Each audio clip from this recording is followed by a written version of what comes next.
हरि ओम गणनन्त्वा गणपतिं नमामहे प्रियणन्त्वा प्रियपतिं नमामहे निधीनन्त्वा निधिपतिं नमामहे वसो मम आहं जानि गर्भधम त्वमजासि गर्भधम।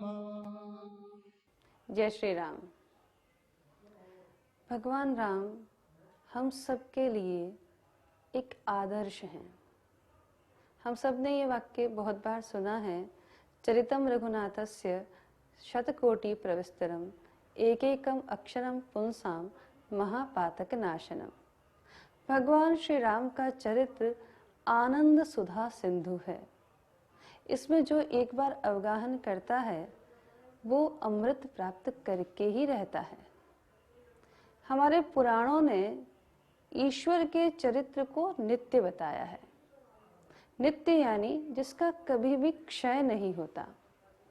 भगवान का नाम नित्य है, भगवान का रूप नित्य है, भगवान की लीलाएं नित्य हैं और उनका धाम नित्य है।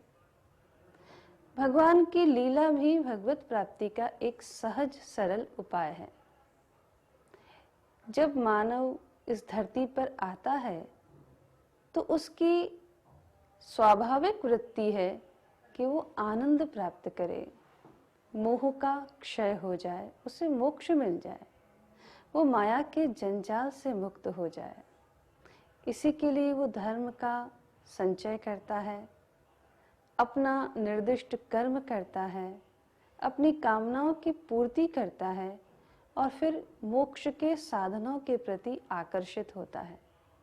उसके लिए वो भगवान का नाम लेता है, विविध तीर्थों पर जाकर उनका दर्शन करता है, उनके धाम में रहकर तपस्या करता है और इसके साथ साथ उनकी लीलाओं का दर्शन करता है।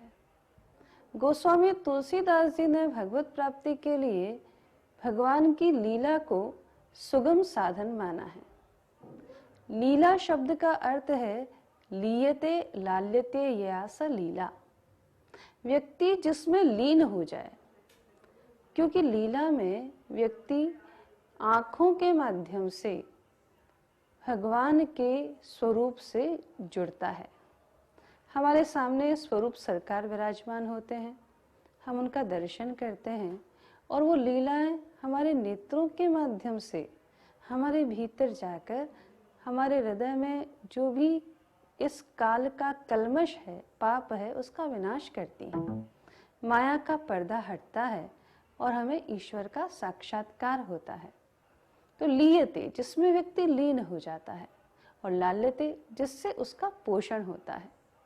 देखने को तो हम दृश्य जगत में कई नाटक, नौटंकी, फिल्म इत्यादि देखते हैं। लीन व्यक्ति उसमें भी होता है, लेकिन उस लीला में पोषण का गुण नहीं है।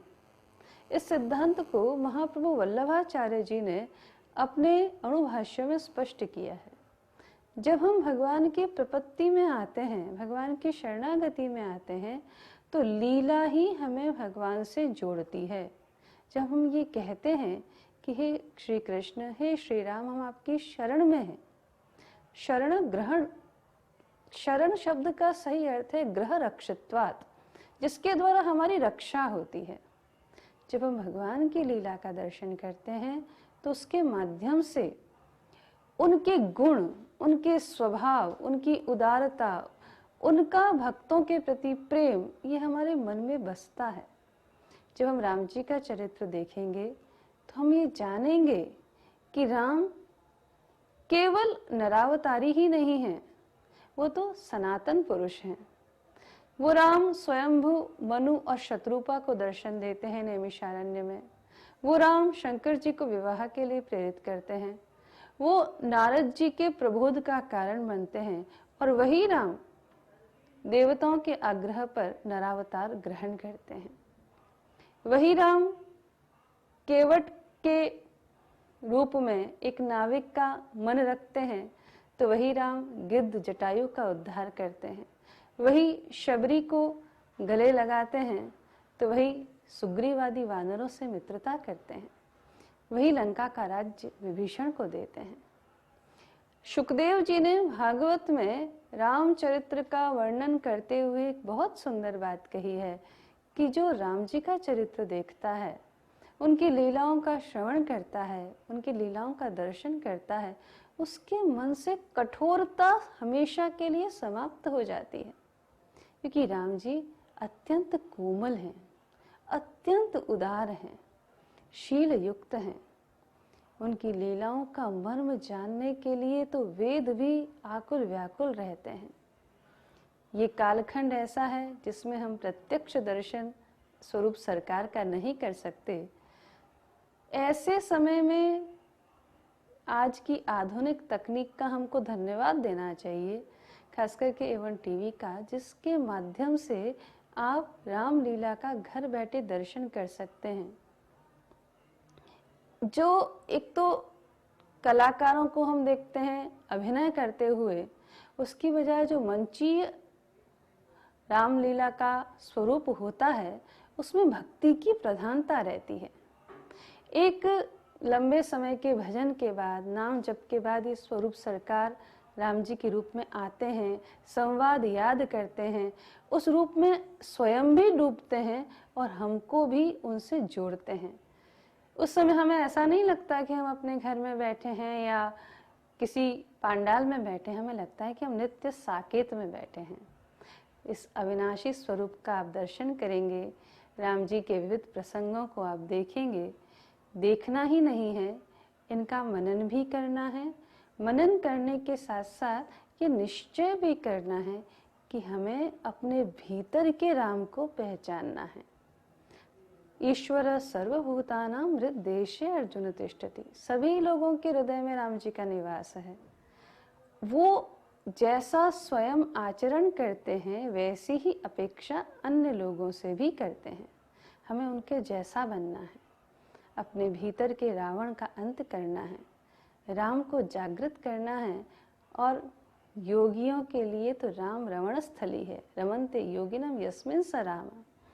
तो ऐसे राम के साथ हम रमण करें, सदैव आनंदित रहें, निरामय जीवन जिएं और सभी लोग मन से, तन से, धन से प्रसन्न और समृद्ध रहें, ऐसी ही हम कामना करते हैं। जय श्री राम।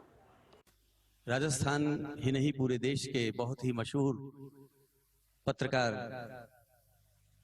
एवन टीवी के चैनल हेड श्रीमान अनिल लोढ़ा जी, हमारे बीच मुख्य अतिथि तौलानी साहब अपने व्यस्त समय में से समय डालकर हमारे बीच पधारे, अलवर को एक अनुपम भेंट दी। एक स्टेज और एक ऑडिटोरियम, एक कैफेटेरिया जिसके लिए लोग तरसते हैं। अलवर में ये व्यवस्था आपके सौजन्य से हुई और मैं समझता हूं कि अलवर में जो बाबा भर्तृहरि की तपोभूमि है, ऋषियों की धरती है, ये हमारे लिए सौभाग्य की बात है कि इस रंगमंच पर भगवान श्री राम की लीला का मंचन होगा, बाबा भर्तृहरि के नाटक का मंचन होगा। मैंने आग्रह किया था तोलानी साहब से, जैसा कि हम सब जानते हैं कि 2 साल कोरोना काल के कारण देश में अधिकांश जगह, संसार भर में रामलीलाएं नहीं हो पाई।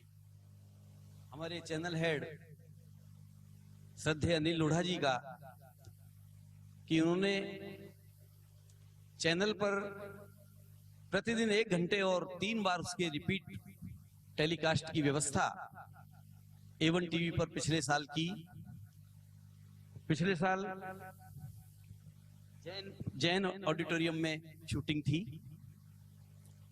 उनका भी बड़ा सहयोग रहा। इस बार तौलानी साहब से रिक्वेस्ट की, इन्होंने ये जगह हमें उपलब्ध कराई। हम आपका बहुत बहुत आभार व्यक्त करते हैं, आपको बहुत बहुत धन्यवाद देते हैं कि इस पुनीत कार्य में, जो कि अलवर रंगमंच के क्षेत्र में, पत्रकारिता के क्षेत्र में, बहुत आजादी की लड़ाई के क्षेत्र में, जैसा कि हम सब जानते हैं, मैं इस पवित्र मौके पर श्रद्धेय हारूमल जी तौलानी साहब को, संघर्षशील व्यक्तित्व को याद किए बगैर रह नहीं सकता हूं। नमन करता हूं कि वो हमारे बीच में एक ऐसी कृति छोड़कर गए हैं जो उनकी इस परंपरा को, अच्छाई की परंपरा को अभी भी न केवल जिंदा रखे हुए हैं बल्कि उसे पोषित कर रहे हैं, पल्लवित कर रहे हैं। मैं बहुत आदर के साथ आमंत्रित करना चाहूंगा हमारे आज के मुख्य अतिथि, हमारे बड़े भाई श्रद्धेय तौलानी साहब को कि दो शब्द। आदरणीय दोस्तों, सबसे पहले लोढ़ा साहब का स्वागत करता हूं। आए हैं कि आप जैसे लोग भी हमारे को आशीर्वाद देंगे। आशीर्वाद से ये नहीं मतलब है कि बड़े ही आशीर्वाद देते हैं, आपका इकट्ठा रहना वो अपने आप में आशीर्वाद है हमारे लिए। और जिसकी वजह से आप लोगों का सहयोग है, बातें हैं, और यही जगह अगर इसी नाम से, इस तरह से अगर थोड़ा सा माइलस्टोन की तरह हो जाए तो मेरे को इससे ज्यादा खुशी कहीं नहीं मिलेगी कि हमने अपने पिताजी की यादगार में अगर ये हमने स्मारक बनाने की कोशिश की है तो उसमें आपके सहयोग से, आपके आशीर्वाद से कामयाबी मिलेगी। इसके लिए मैं आप सबका बहुत बहुत धन्यवाद देता हूं। बहुत आदर के साथ बड़े भाई साहब को आमंत्रित कर रहा हूं, आवाज दे रहा हूं, हम बच्चों को आशीर्वाद दें। पधारें श्रीमान Anil Lodha ji, channel head A1 TV. Dushyant Kumar का एक शेर पढ़ा था मैंने आज की 30 साल पहले। नहीं घुमाया जा सकता खिड़की को चाहे जिस तरफ, इसलिए मैं मकान की छत पर खड़ा हूं। मकान की छत पर यह सुविधा होती है कि आप चारों तरफ का नजारा देख सकते हो। मुझे लगता है कि मकान की छत पे खड़ा होना यानी पत्रकारिता करना, इसमें चारों तरफ देखने की सुविधा है, देखने का अधिकार है, देखने का कर्तव्य है। तो हम सिर्फ अपना दायित्व निभा रहे हैं। एक चैनल का होने के बाद भी, जहां सुबह से शाम तक पूरे चैनल हिंदुस्तान भर के एक मसला सुबह पकड़ लेते हैं, रात तक उसका चित्रान्वेषण करते हैं और लोगों के कपड़े उतारने में गर्व महसूस करते हैं। मैं बहुत दुखद क्षणों में ये बात कह रहा हूँ कि आप सब चैनल देखते होंगे, बहुत सारे लोग तो कहते हैं हमने देखना ही बंद कर दिया आजकल टीवी। तो मुझे बड़ा दुख होता है। वहां हमारा एकमात्र चैनल है पूरे हिंदुस्तान में जिसने महाश्रमण जी के प्रवचन हो रहे हैं भिलवाड़ा में, रोज आधा घंटे सुबह लाइव टेलीकास्ट करते हैं, रात को रिपीट करते हैं। शंकराचार्य पुरी के हैं, उनकी गुरु पूर्णिमा हुई, हम खुद श्याम जी के साथ पुरी गए, पुरी के मठ से हमने लाइव किया। पिछले साल हमने ये जो रामलीला है पूरी 21 दिन तक दिखाई। मेरा मानना है कि अखबार और चैनल फूलों का गुलदस्ता पेश करते हैं अपने दर्शक और पाठक को।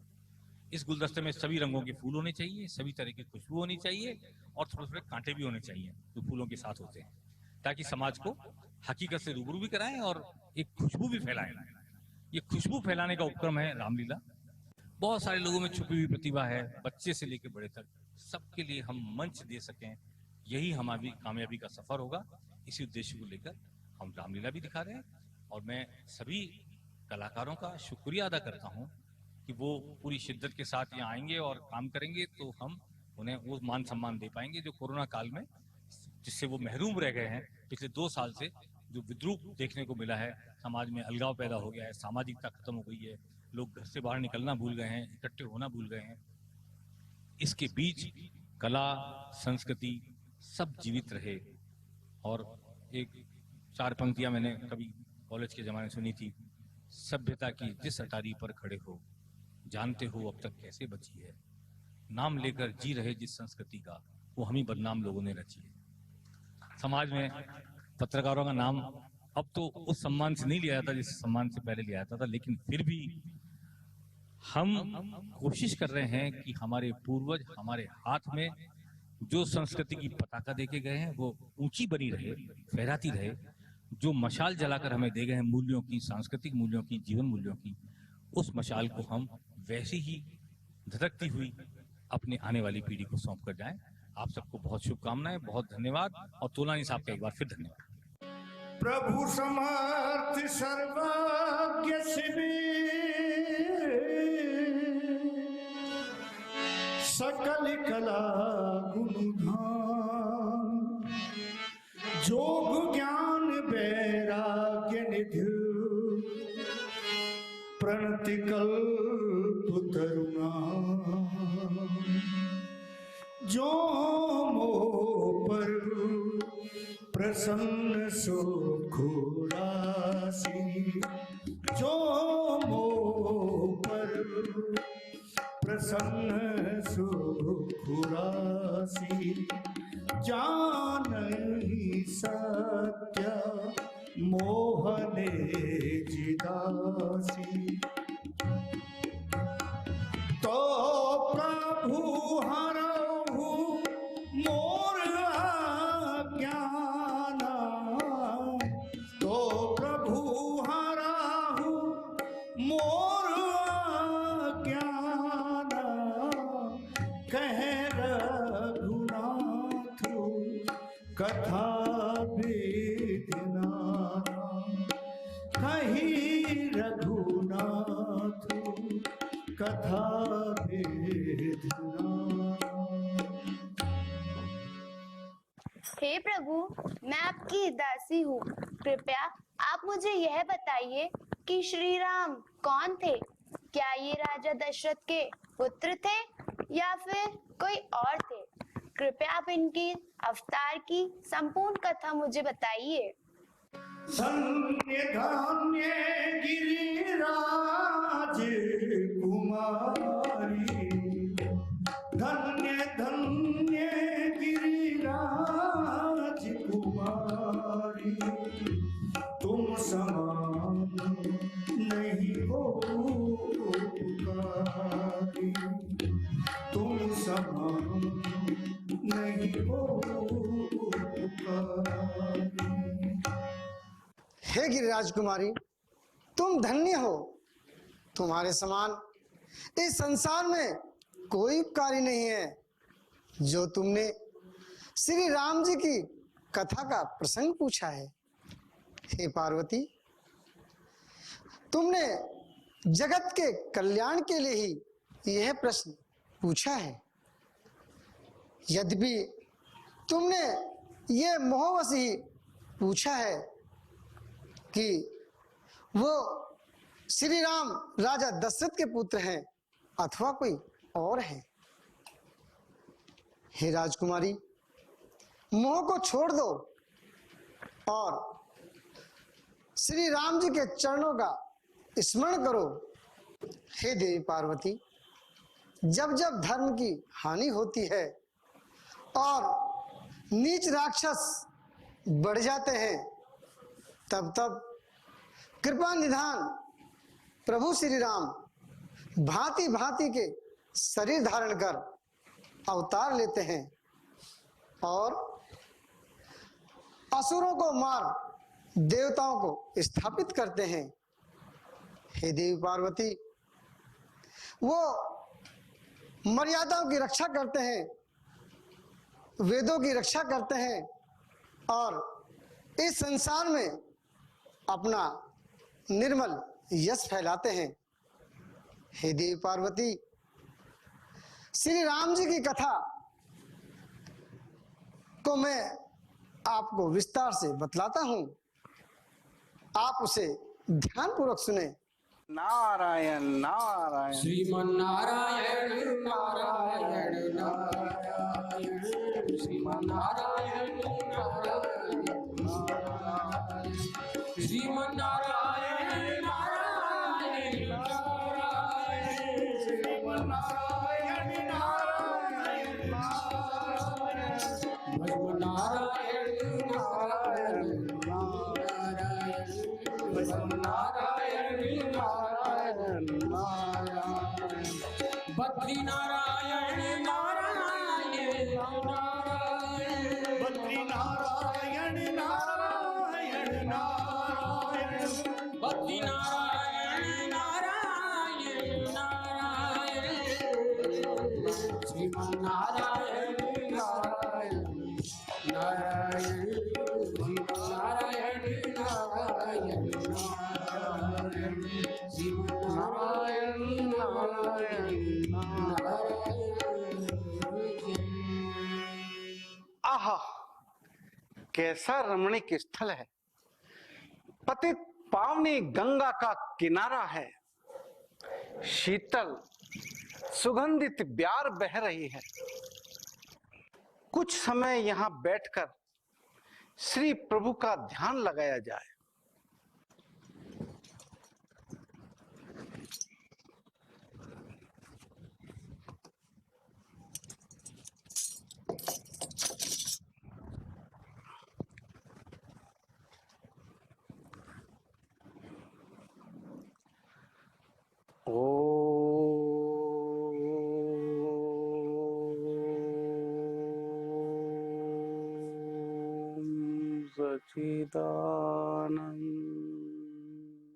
देवलोक का राजा हूं, इंद्र है मेरा नाम। आज सभा क्या खिल रही है? ये अष्टधातु से निर्मित मेरा सिंहासन क्यों डगमगा रहा है? प्रहरी जी महाराज। आप जाएं और इसका पता लगा कर आए। जैसे आज्ञा महाराज।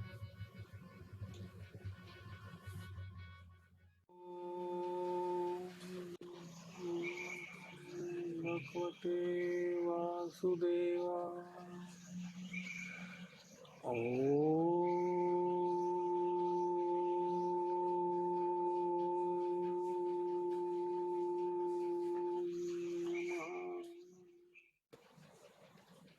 महाराज देवराज इंद्र की जय हो। महाराज देव ऋषि नारद हिमालय की गुफाओं में तपस्या कर रहे हैं। ओह, यह तो बड़ा गंभीर विषय है। हो सकता है देव ऋषि नारद हमारा सिंहासन प्राप्त करने के लिए तपस्या कर रहे हैं। हमें कुछ उपाय करना चाहिए। प्रहरी, आप जाएं और हमारे मित्र कामदेव को बुलाकर लाएं। जैसी आज्ञा महाराज।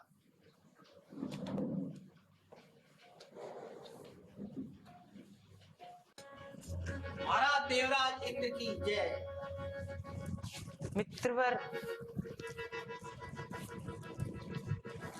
कहो मित्रवर, आज अचानक मुझे कैसे याद किया? ऐसी कौन सी विपदा आन पड़ी? मित्र कामदेव, देव ऋषि नारद हमारा सिंहासन प्राप्त करने के लिए घोर तपस्या कर रहे हैं। आप जाएं और अपनी काम कलाओं से उनकी तपस्या भंग कर दें। हुक्म जो है आपका सर पर बजाऊंगा। माया से मैं अपनी नारद का तप दिगाऊंगा। जाओ मित्र कामदेव और तपस्या भंग कर गया।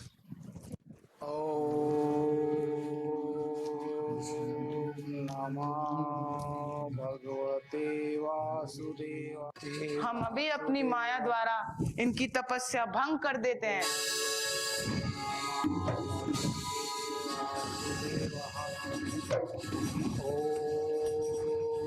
नमः भगवते वासुदेवाय। त्राहिमाम। कौन? कामदेव, तुम यहाँ कैसे? क्षमा करें मुनिराज, मुझे देवराज इंद्र ने आपकी तपस्या भंग करने के लिए भेजा है। आपकी तपस्या से उनका सिंहासन हिल उठा। उनका ये कहना है कि आप यह तपस्या उनके इंद्रासन प्राप्त करने के लिए कर रहे हैं, ऐसा उनका अनुमान है। क्षमा करें नाथ, क्षमा करें। कामदेव, जाओ, हमने तुम्हें क्षमा किया, किंतु अपने मित्र इंद्र से कहना कि हम सन्यासियों के लिए एक इंद्रासन तो क्या 100 इंद्रासन भी तुच्छ है। क्षमा करें नाथ, क्षमा करें। किंतु कामदेव, उनसे कहना कि कभी किसी सन्यासी की तपस्या को भंग करने का दुस्साहस नहीं करें। क्षमा करें नाथ, क्षमा करें। आज मैंने अपने तपोबल से कामदेव को जीत लिया है।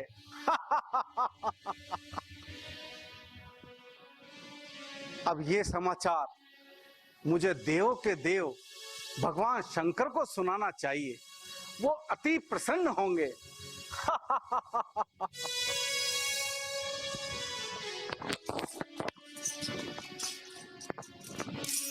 नारायण नारायण नारायण नारायण नारायण नारायण। नारायण नारायण नारायण नारायण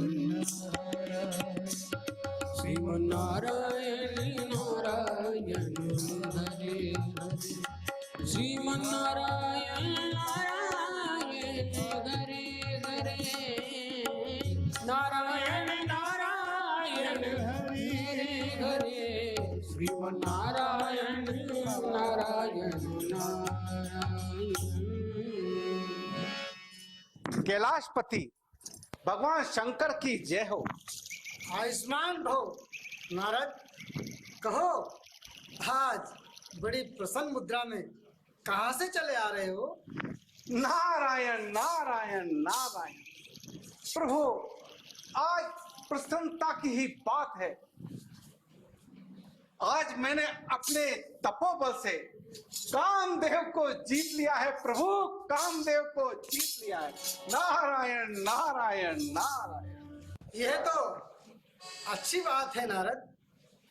यह समाचार मुझसे तो कह दिया है, परंतु यह समाचार विष्णु लोक में जाकर भगवान विष्णु से मत कहना। यदि कभी जिक्र भी आ जाए तो भेद छुपाए रहना। यदि यह बात भगवान विष्णु से जाकर कह दी तो वो ना जाने तुम्हें क्या बना देंगे।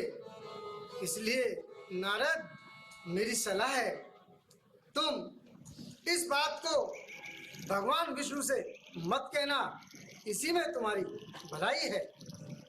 अच्छा प्रभु, अब मुझको आज्ञा दीजिए। जाना चाहेंगे? जी प्रभु। जैसी आपकी इच्छा। प्रणाम। आयुष्मान।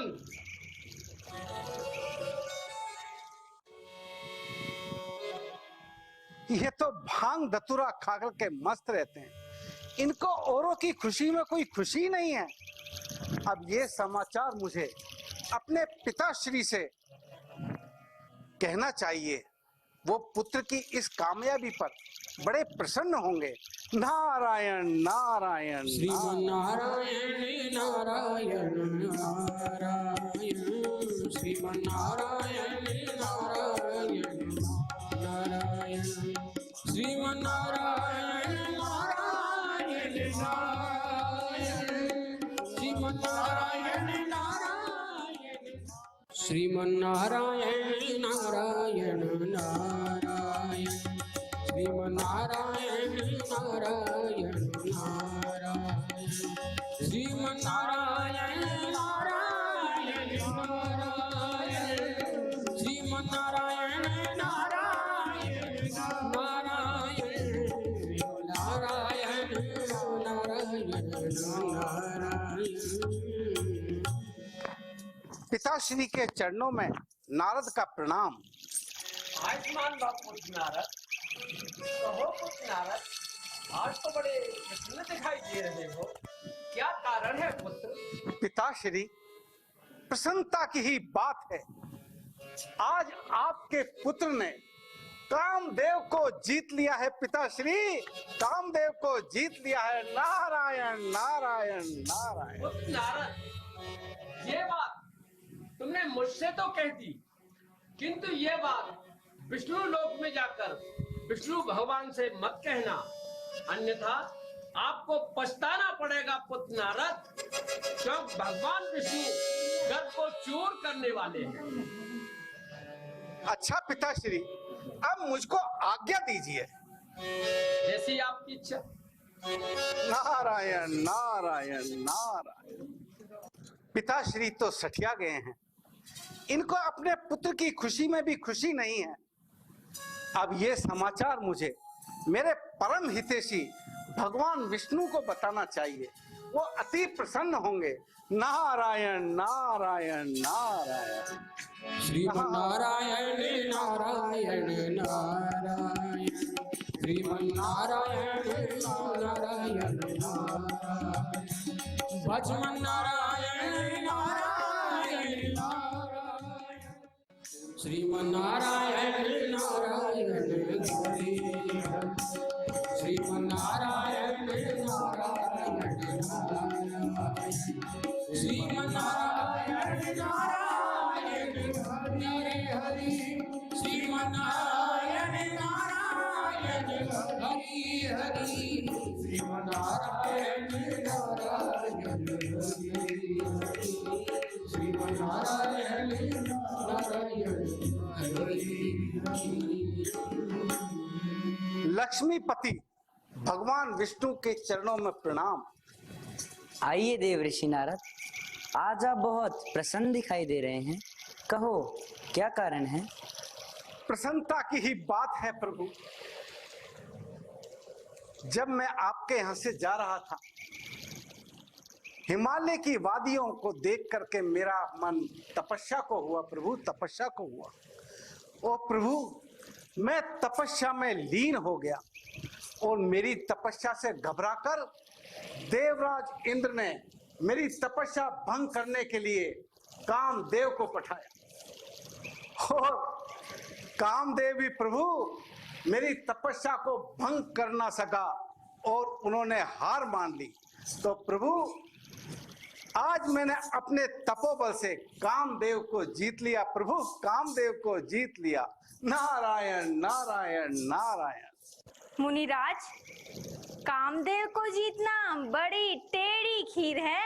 नहीं नहीं मुनिराज, आपके स्मरण मात्र से काम, क्रोध, लोभ और मोह का नाश हो जाता है। भला काम आपका क्या बिगाड़ सकता है?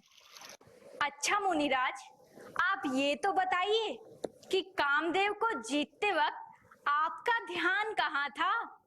ध्यान ध्यान तो देवी श्री चरणों में था। यदि ऐसा है तो कामजीत आप नहीं, भगवान हुए। नहीं नहीं मुनिराज, कामदेव को आपने ही जीता है। मुनिराज क्रोध से हो जाता, तप और त्याग घट रीता है।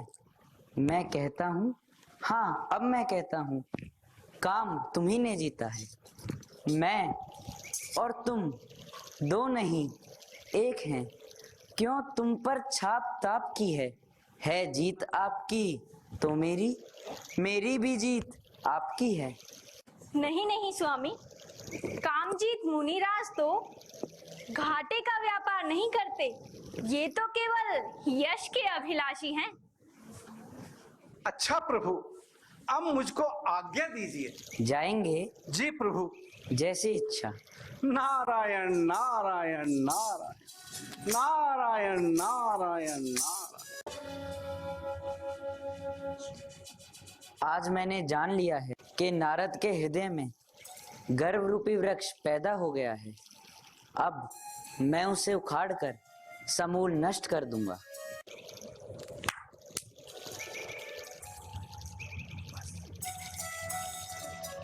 ऐ मेरी माया, जिस मार्ग से नारद मुनि गुजरे, उस मार्ग में एक विशाल और सुंदर नगर का निर्माण करो, जिस नगर का नाम श्रीनिवासपुर हो, वहां के राजा का नाम शीलनिधि हो और उनकी कन्या का नाम विश्व मोहिनी हो। जाओ मेरी माया, जाओ। जो आज्ञा प्रभु। श्रीमन्नारायण नारायण हरे हरे श्रीमन्नारायण नारायण हरे श्रीमन्नारायण नारायण हरे हरे।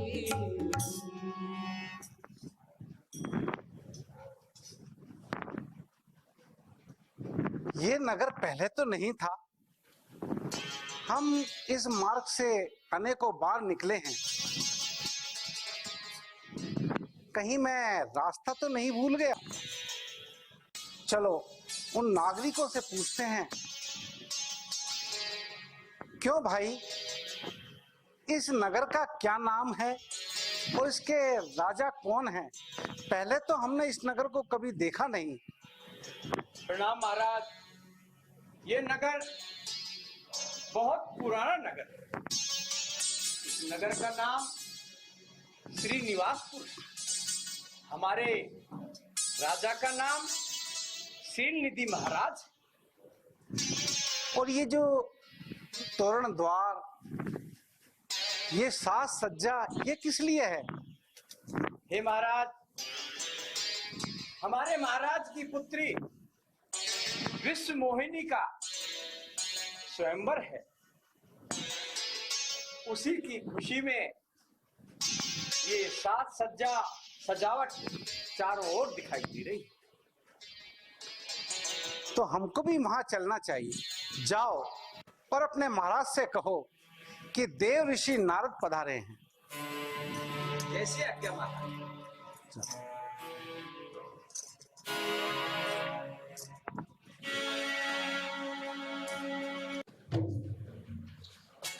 महाराज की जय जयकार हो।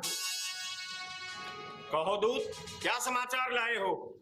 महाराज, द्वार पर देव ऋषि नारद पधारे। अहो भाग्य हमारे, देव ऋषि नारद पधारे। हम स्वयं उनको लिवा कर लाते हैं।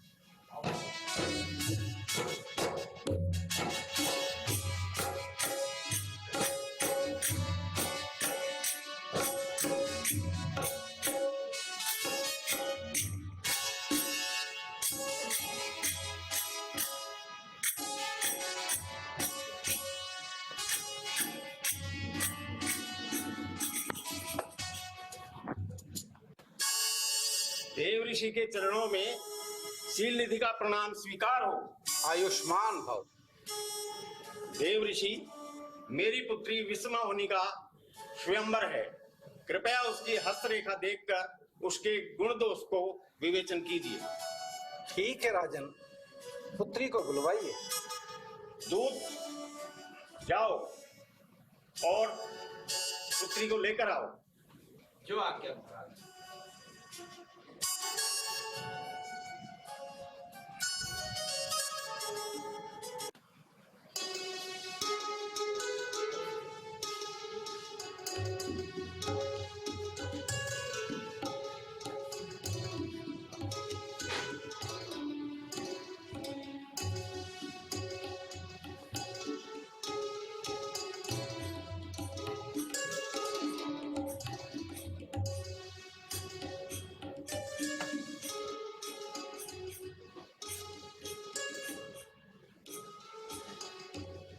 इस राजकुमारी की हस्तरेखाएं बड़ी विलक्षण है। इसको वरने वाला तीनों लोकों का स्वामी बन जाएगा और उसको कोई नहीं जीत पाएगा। क्यों ना नारद, ये कन्या मुझे वर ले, पर इसके लिए तो बड़ा ही सुंदर रूप चाहिए और इस रूप को पाने के लिए मुझे मेरे प्रभु की आराधना करनी होगी। किंतु जप और तप से तो काम चलेगा नहीं। मुझे मेरे इष्ट, मेरे हितैषी प्रभु को यहीं बुलाना होगा और उनसे रूप मांगना होगा।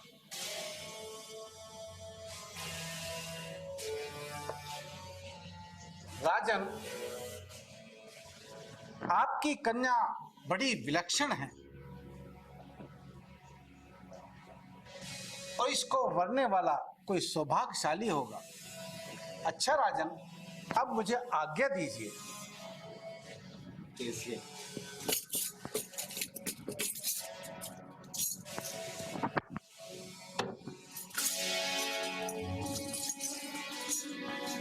नारायण नारायण नारायण। अब मुझे यही प्रभु का ध्यान लगाकर उनको बुलाना चाहिए।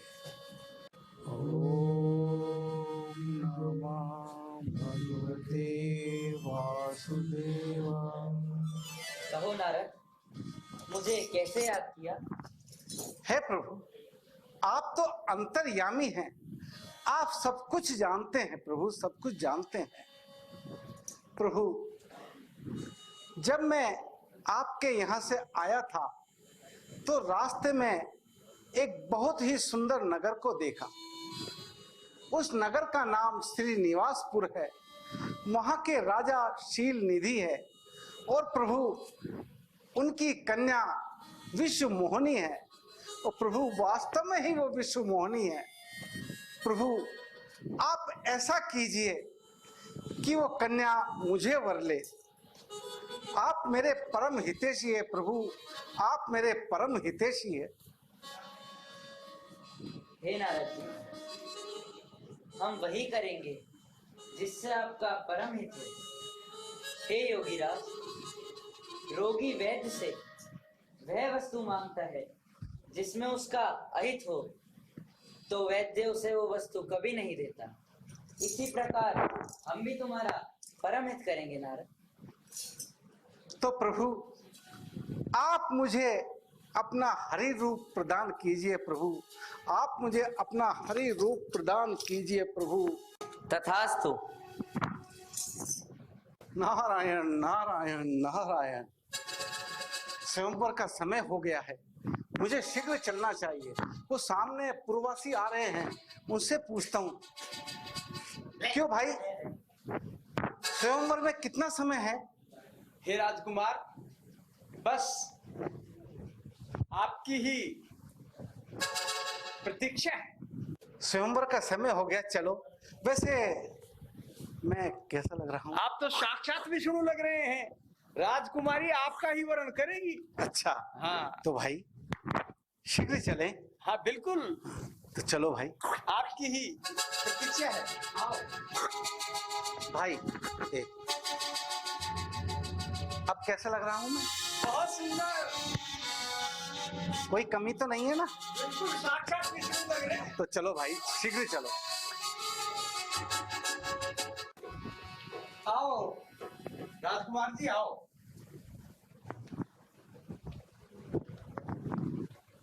आ जाओ,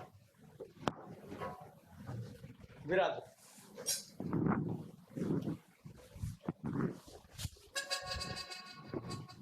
ये राजकुमारी यहाँ तक आई? इधर से आई। नहीं, उधर लगाओ।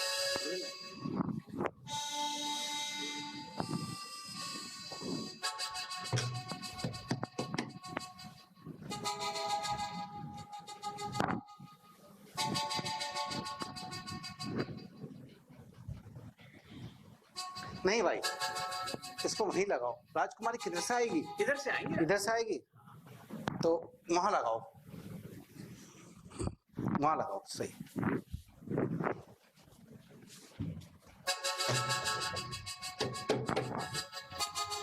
अब सही है ना? अच्छा, जगह है महाराज। वैसे ठीक है ना? बहुत सुंदर। ये माला वाला आपका ही वर्ण करें।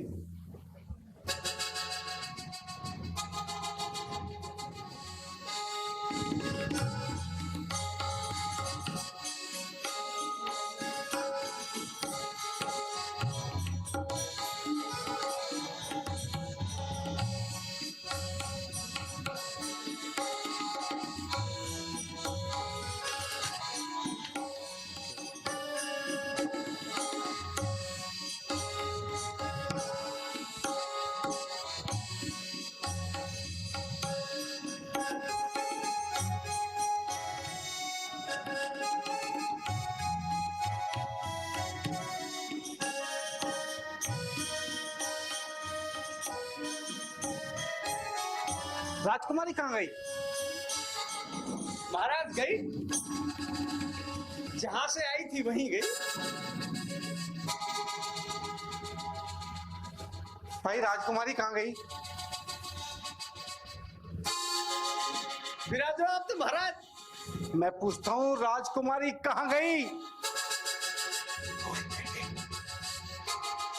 और तुम मुझ पर हंस काहे पड़े हो? महाराज, आपका जरा चेहरा तो देख लो, कितने सुंदर लग रहे हो। सच सच बताओ, तुम हंस क्यों रहे हो?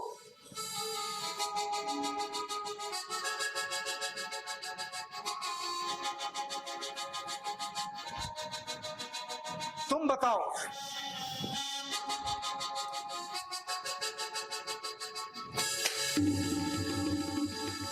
अच्छा, तुम इसलिए हंस रहे थे? तुमने एक सन्यासी की हंसी उड़ाई है। मैं तुम्हें श्राप देता हूं, तुम दोनों राक्षस हो जाओ। अब मैं विष्णु को देखता हूं, उसने मेरी संसार में हंसी उड़ाई है। आज मैं उन्हें श्राप दे दूंगा या उनके सामने अपने प्राण त्याग दूंगा। विष्णु, विष्णु। हे देव ऋषि, आज आप इतने मतवाले रूप में कहाँ जा रहे हैं? मतवाला? मतवाला मैं नहीं, मतवाले आप है आप। क्या मैंने तुमसे बंदर का मुखड़ा मांगा था? क्या हुआ मुनिराज, आज आप इतने क्रोधित क्यों हैं? और आपका वो कमंडल कहाँ है? और आपकी वो नारायण नारायण करने वाली सुमरिनी माला? बस देवी बस, शायद आपको इनका घमंड है, लेकिन मुनि के वार को ये भी नहीं रोक सकते। परम स्वतंत्र भावहि मनहि करहु तुम सोई। आप तो स्वतंत्र है, जो मन आता है वो कर डालते हो। भले को बुरा और बुरे को भला कर डालते हो। तुम देख नहीं सकते बढ़ता औरों की सिद्धि संपदा का है कूट कूट कर भरा हुआ छल विष और ईर्ष्या का। वो पागल है जो कहते हैं तुम समदर्शी हो परमार्थी हो, किंतु मैं कहता हूं तुम महाठग और स्वार्थी हो।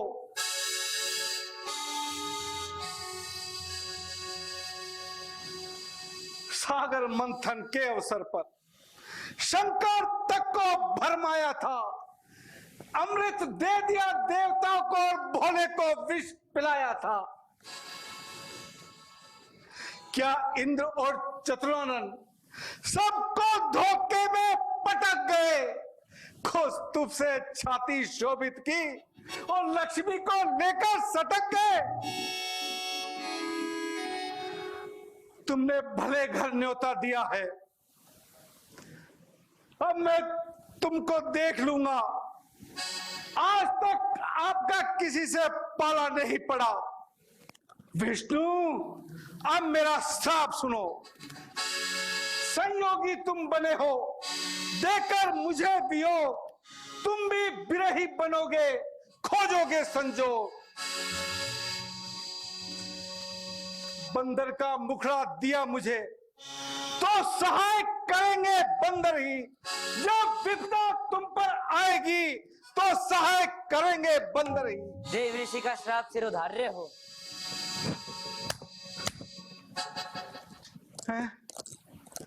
त्राहिमाम त्राहिमाम त्राहिमाम।